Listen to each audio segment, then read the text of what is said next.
As we take a look outside right now, you can see clear skies across the entire area. One thing that you'll probably notice extra bright tonight and extra big too is the supermoon. It is the last supermoon of 2024, officially sets tomorrow morning at 8 o'clock. So if you do get out and about late tonight and you think, wow, it looks bigger and brighter, you are absolutely correct. Charlotte Marathon, of course, happening tomorrow. Things get kicked off with the first runners for the full marathon at 7:20. So weather in the morning, you know, temperatures are going to be on the chillier side. We've talked about it for days now, but when I say chillier, I mean only compared to where we have been. 40 is actually the official low temperature tonight in Charlotte. That's the exact normal for November 15th. So we're smack dab through the month and it finally actually feels like it should.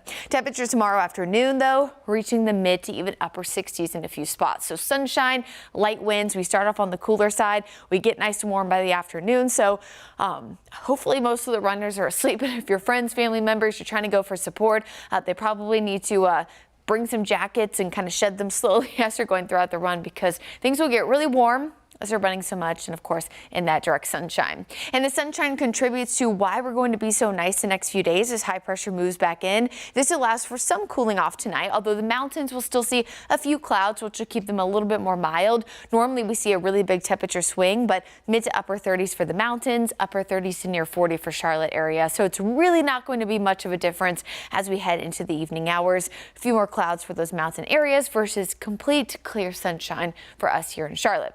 So your overall weekend forecast, 40 degrees tomorrow morning again, which is really exactly where we should be. 63 is our normal high. So yes, we're a touch above that, but overall a fantastic Saturday and a fantastic Sunday.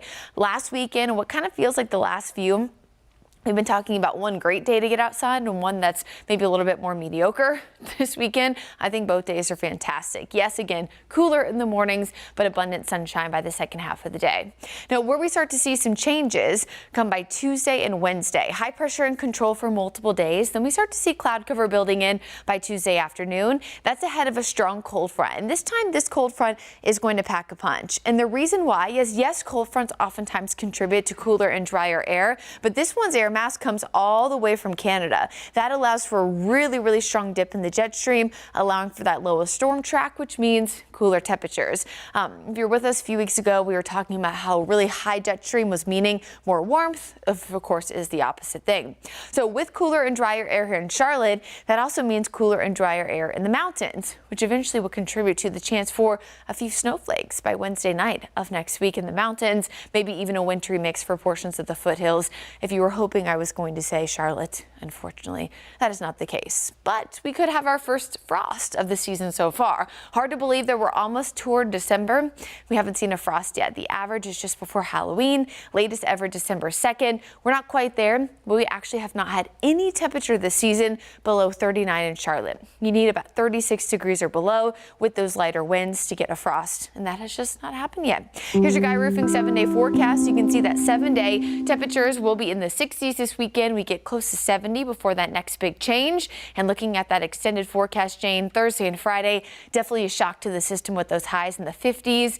And eventually by next weekend, there's that chance, a few mornings, for some patchy frost. Oh boy. All right. I'm shocked right now.